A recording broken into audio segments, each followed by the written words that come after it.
Muy buenas noches a mis estudiantes del cuarto medio A y del cuarto medio B del Colegio San Agustín de Concepción.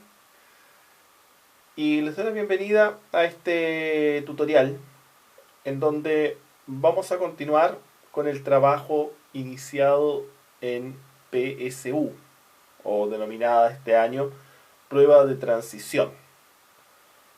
Y antes de comenzar, quiero informar a ambos cuartos que, de acuerdo a lo que conversamos hace unos días atrás en reunión académica, va a haber una modificación en lo que es el plan de trabajo de la asignatura, y el cambio más importante es la supresión de algunos contenidos de cuarto medio propiamente tal, y el foco del trabajo durante todo este año va a ser preparar la prueba de selección universitaria transitoria que se va a aplicar, esperemos, a finales de este año. Todo lo concerniente a la unidad, que quedó trabajada a medias, la unidad 0 del año pasado, y puntos asociados a la vanguardia y temas que eran propios de cuarto año medio, discurso público, etcétera, van a ser tocados de manera superficial, con énfasis en los ejes para la PSU. Por lo tanto, durante todo lo que dure este periodo con clases remotas, vamos a trabajar exclusivamente PSU, y al regreso a las clases presenciales vamos a continuar trabajando a full para preparar la prueba. Esa va a ser la metodología, y quiero partir, ya que este va a ser el foco, quiero partir recordando algunos de los puntos que ya habíamos alcanzado a trabajar de PSU. Como ustedes recordarán, nosotros comenzamos específicamente con el eje de vocabulario contextual, ¿cierto? Y a propósito del vocabulario contextual, nosotros alcanzamos a trabajar más o menos tres grandes temáticas. Partimos, ¿cierto?, con una introducción general, y posteriormente pasamos, ¿cierto?, a la distinción entre lo que vamos a conocer como los modelos mediante los cuales se evalúa vocabulario contextual en la PSU. Y así sale el tema 2, que es cómo resolver un ítem del modelo llamado viejo, o el llamado modelo directo, o bien cómo resolver un ejercicio del modelo nuevo, o también llamado modelo por inducción de idea. Ese ha sido el foco que hemos hecho nosotros en esta introducción a vocabulario contextual. Ahora, de todo lo que hemos conversado, hay un concepto que es fundamental y que yo creo que es importante que lo traigamos nuevamente a colación, porque hay que tenerlo muy presente, especialmente para esta lección. Me refiero al concepto de sentido, ¿cierto? Porque de acuerdo a lo que estudiamos nosotros en la primera lección, nosotros ya tenemos que, al trabajar con vocabulario contextual, tenemos que quitar de nuestra mente el hablar de el significado, o hablar de que en este ejercicio o en este ítem vamos a evaluar sinónimos, porque esa no es la gracia. De hecho, y de manera complementaria, el trabajar con el significado y el trabajar con sinónimos pueden ser herramientas importantísimas para ayudar a resolver este ítem. Eso no lo niego y nadie lo niega. De hecho, basta que consulten cualquier manual de PSU en función de vocabulario contextual, y en todos ellos ustedes van a encontrar un saludo a sinónimos, un saludo a lo que es el significado, incluso es más, un saludo a lo que es el trabajo con aspectos morfológicos. O sea, todas esas herramientas, todos esos conceptos teóricos van a ser de gran utilidad como estrategias para establecer o para buscar métodos para resolver este ejercicio o estos ítems, en donde lo fundamental, repito, es el sentido.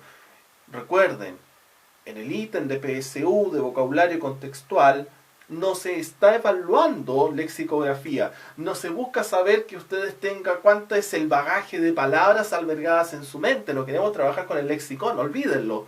Lo que se busca es una capacidad de comprensión en donde ustedes sean capaces de establecer el sentido, repito, el sentido de una palabra en función del contexto en el cual ella está inserta. Eso es lo fundamental.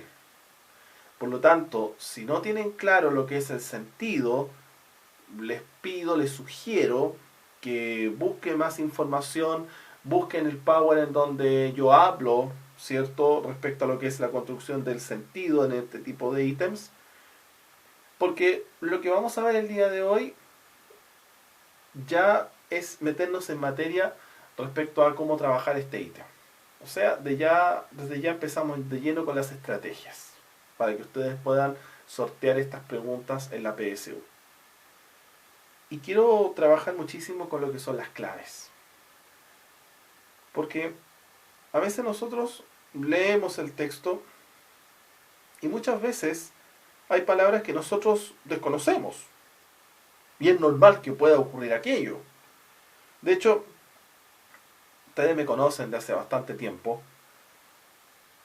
Y yo siempre cuando ustedes me preguntan, me dicen, profesor, ¿qué significa tal cosa? Y yo les digo, ¿me puedes leer en dónde está? Y ustedes me leen la oración completa. Y ahí yo les respondo. Y eso lo hago netamente porque una palabra de manera aislada puede adquirir un significado, un sentido distinto a cuando está inserta dentro de un texto, dentro de un párrafo, dentro de una oración, etc. Por ejemplo, hay palabras que de una u otra manera tienen ese tema. De hecho, y este tema lo vamos a ver en la próxima sesión de PSU, cuando vayamos a estudiar las relaciones de significado entre las palabras y veamos el tema de la polisemia, porque, bueno, la polisemia, para quienes no saben, significa muchos significados y tiene que ver con la capacidad que tienen las palabras de portar una serie de significados que son opuestos entre sí. De hecho, se estima que aproximadamente el 80% de las palabras que componen nuestro idioma tienen algún elemento de polisemia detrás. E incluso es más, el 100% de las palabras, o bueno, hablemos en términos antibacteriales, 99,9%, ¿cierto? El 99,9% de las palabras son susceptibles a ser polisémicas. O sea, en algún momento de la historia, alguna palabra, no olviden de que el idioma es algo dinámico que cambia con el tiempo, en algún momento hay palabras que hoy en día quizás no son polisémicas, pero en algún momento quién sabe. Por ejemplo, la palabra mesa, ¿ok? Cuando la gente escucha, ¿cuál es el significado de mesa? Bueno, inmediatamente lo asocia por contacto, por uso, con un mueble que se utiliza como soporte para la realización de diversas actividades. Por ejemplo, desde trabajar, por ejemplo, lo que es un escritorio, que es una mesa, hasta llegar, ¿cierto?, no sé, a una mesa donde tradicionalmente nosotros ingerimos algún alimento, en el desayuno, el almuerzo, cena, once, etc. Pero la palabra mesa adquiere otro sentido cuando nosotros nos metemos en el plano, por ejemplo, electoral. Por ejemplo, usted tiene que ir a la mesa 45. Y no significa de que hay una mesa.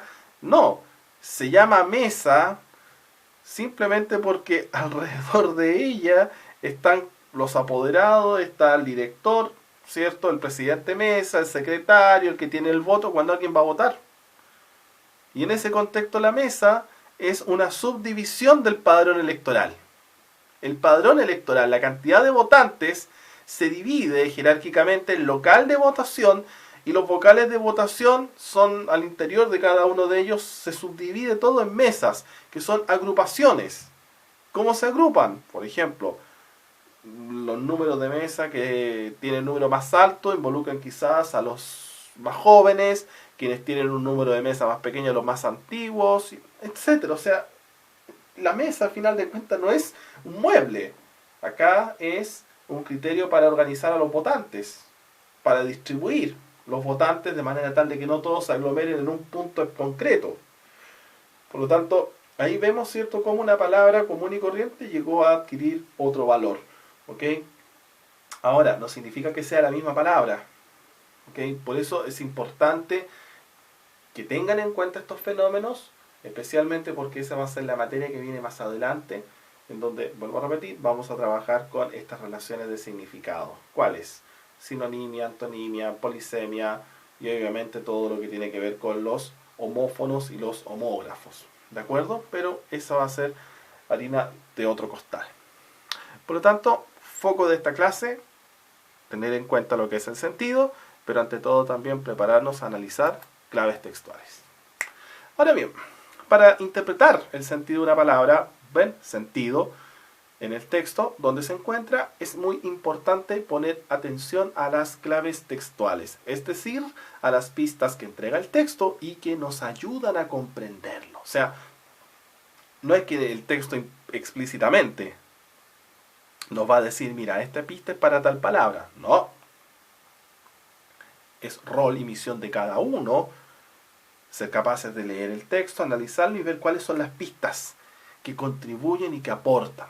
Y de hecho, les voy a mostrar un caso, y este caso involucra la palabra análoga en el contexto de un fragmento de un cuento de Julio Cortázar, y en donde aparecen destacadas con negritas palabras o fragmentos que pueden funcionar como pistas. Este fragmento pertenece al cuento Una flor amarilla del escritor argentino. Leo.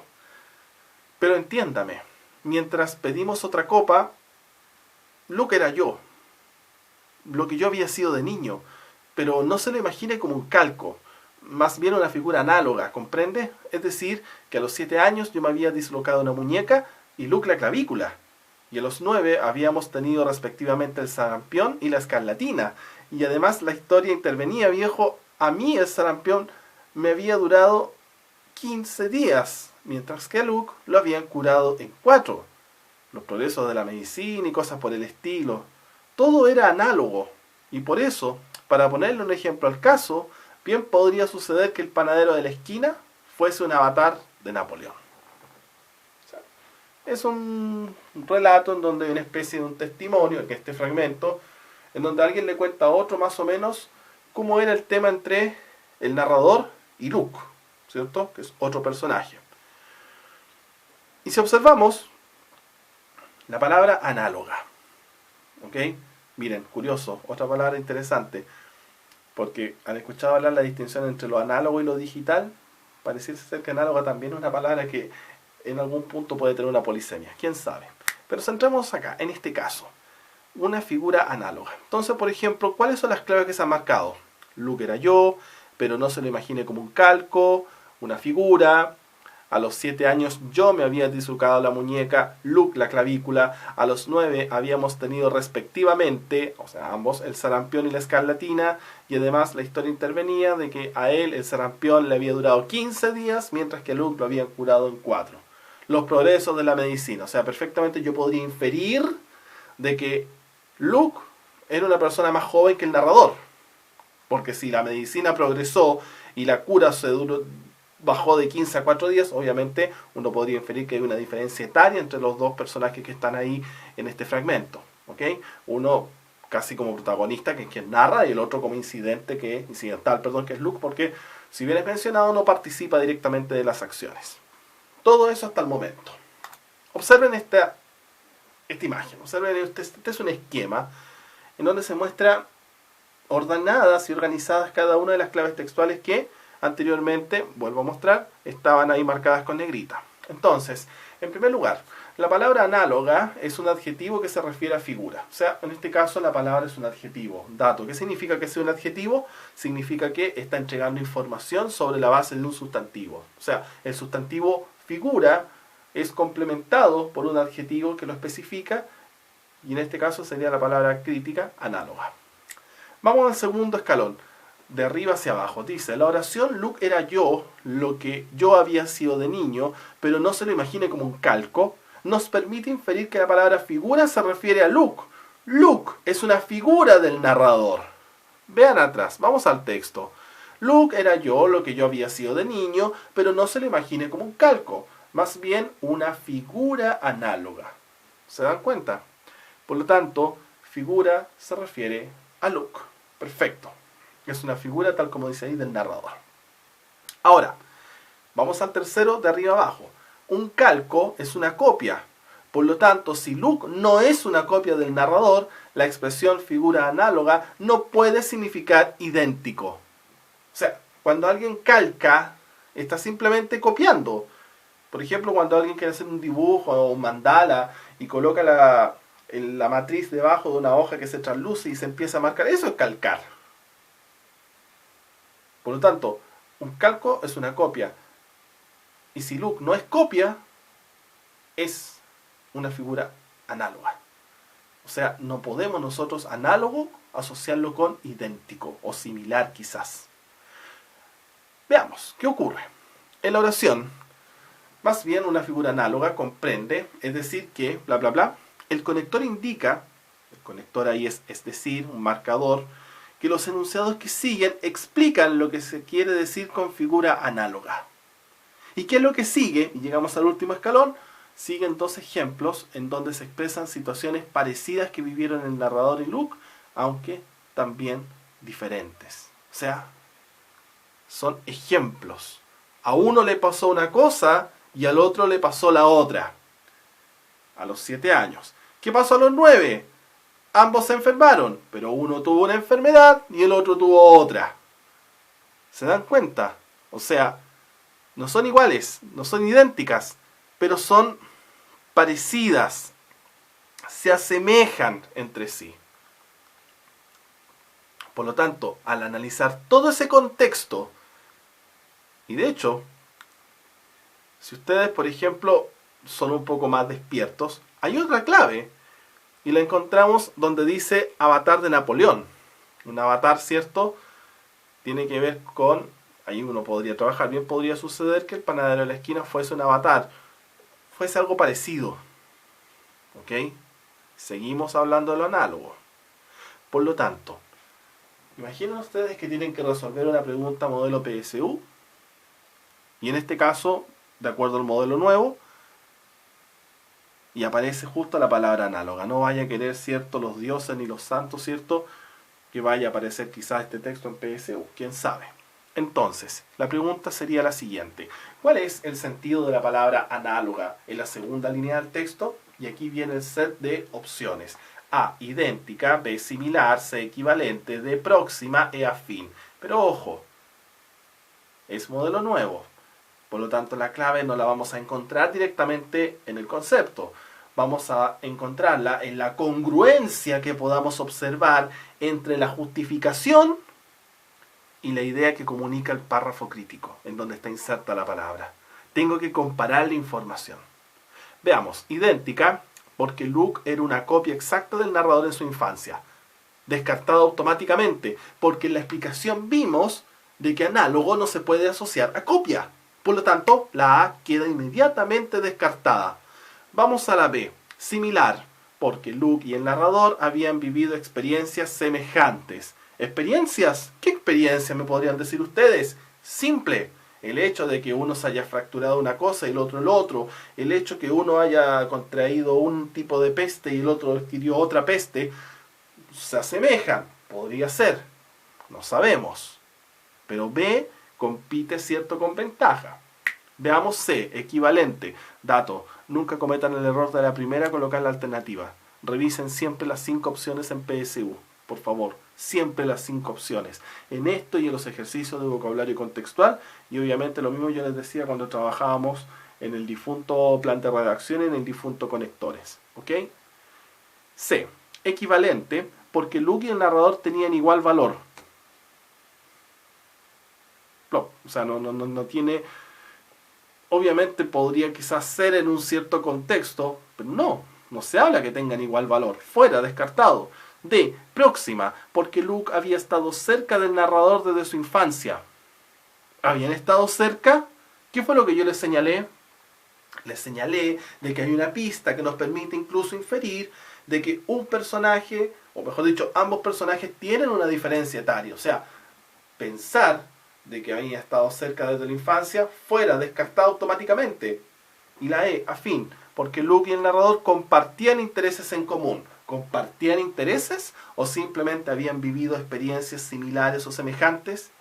La clave para resolver este tipo de ejercicios de modelo nuevo es, repito, analizar las claves textuales y cuando nos enfrentamos al modelo nuevo, prestar atención ante todo, por favor, ante todo, a la clave, a la idea que acompaña a la posible respuesta. Y a partir del análisis del fragmento, podemos establecer que la correcta es letra B. Similar, porque Luke y el narrador habían vivido experiencias semejantes. Y ahora puedo yo decir que algo análogo es algo similar, parecido, que se asemeja, etc. Pero no es ni idéntica, ni equivalente, ni próxima, ni afín. Cuidado. Estas 5 opciones pueden calzar con análogo.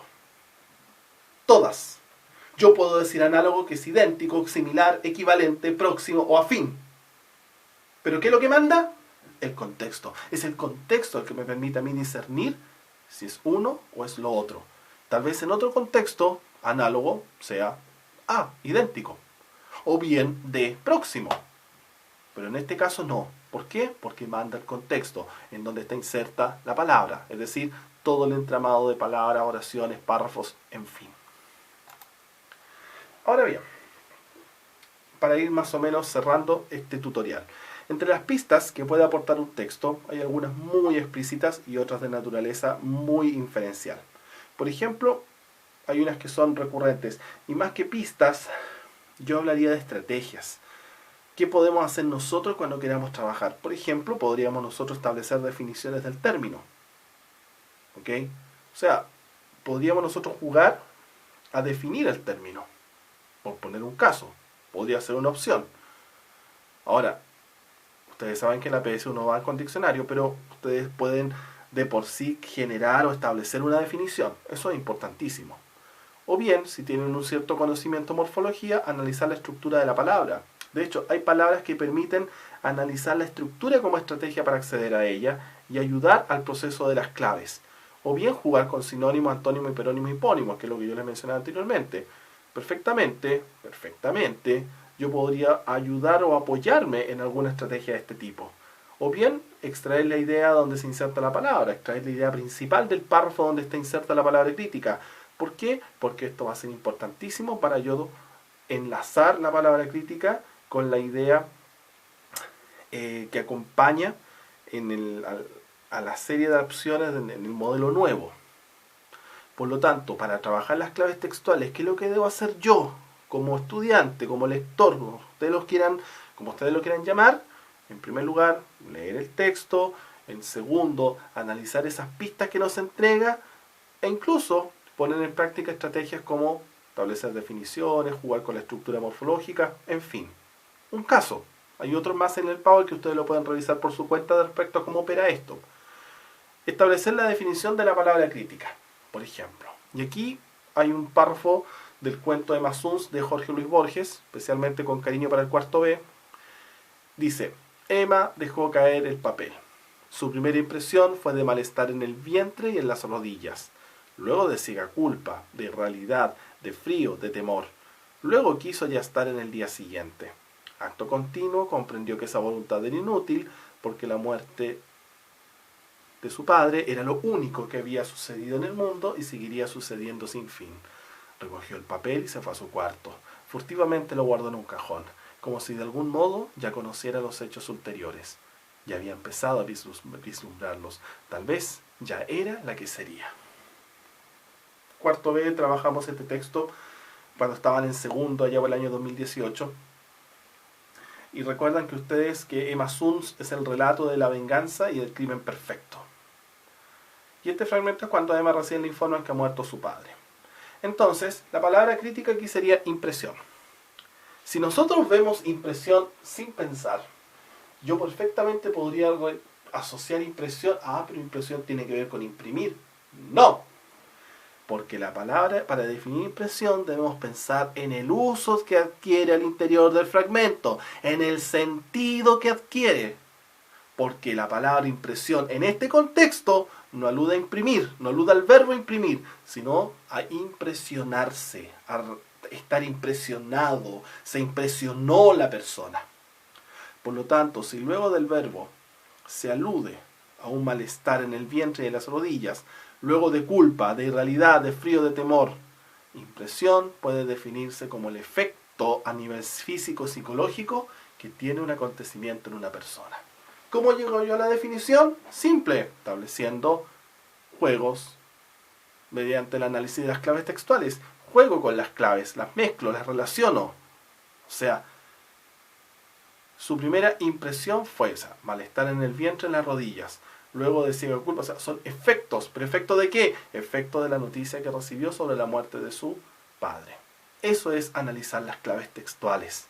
Es toda la información que está disponible en el texto que me ayuda a construir el sentido de la palabra.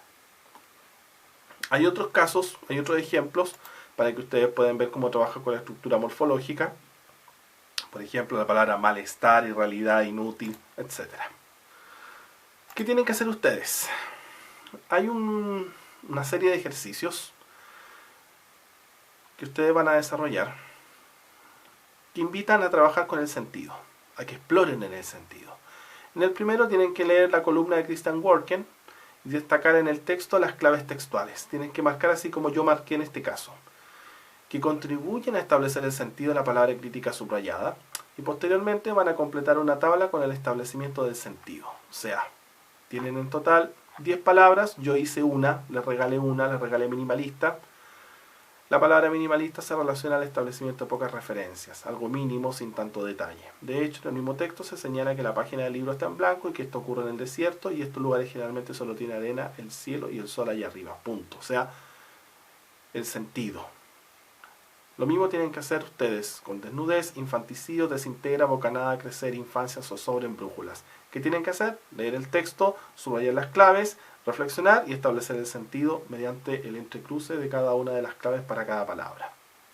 En la actividad 2 van a leer ustedes el fragmento del cuento El encuentro de Borges, de Jorge Luis Borges, y en una tabla que sigue a continuación, buscar cuál es la palabra que reemplaza al término. O sea, van a jugar con el sentido. De hecho, cada una de esas palabras, la palabra A o la palabra B, puede ser correcta, pero tienen ustedes que identificar el contexto. Por ejemplo, agrado puede ser deseo o gusto, pero ojo, tienen que mirar el contexto. Lo mismo cierto escurrí, puede ser alejé o filtré, pero tienen que mirar el contexto. Ojo, ambas son correctas desde el punto de vista lexicográfico, pero en función del contexto, una solamente es más correcta que la otra. Y el último ejercicio es trabajar con el modelo PSU llamado modelo nuevo, en donde hay en total 10 ejercicios que ustedes van a trabajar, van a responder, van a encerrar como corresponda. Este material lo van a trabajar durante la semana, me lo remiten de vuelta a mi correo, están todas las indicaciones en el aula virtual. Va a quedar disponible un foro para que ustedes realicen las preguntas pertinentes en el aula, y cualquier consulta, bueno, ustedes saben, mi correo electrónico cgarces@csac.cl, o si tienen alguna duda mucho más específica que quieran consultar, hablen específicamente con las académicas de sus respectivos cursos, con Tiare del cuarto B y con Anaí del cuarto A, quienes podrían quizás gestionar mi contacto ante cualquier duda mayor. ¿De acuerdo? Espero que este tutorial sirva y espero verlos pronto. Para el cuarto medio B voy a después tener una conversación con algunos para ver temas de tutoría, y bueno, espero que esto pase luego y tengan la certeza de que este proceso PSU transición lo vamos a sacar adelante a como dé lugar, y tengan la certeza que ustedes van a contar con mi apoyo para cualquier cosa que necesiten, dudas sobre esta índole, ¿ok? Algún ensayo, alguna pregunta del PREU, etc. Porque de ahora en adelante, cuarto medio, nos tiramos con todo con PSU. Un abrazo fraterno a cada uno de ustedes y nos vemos en el próximo tutorial. Adiós.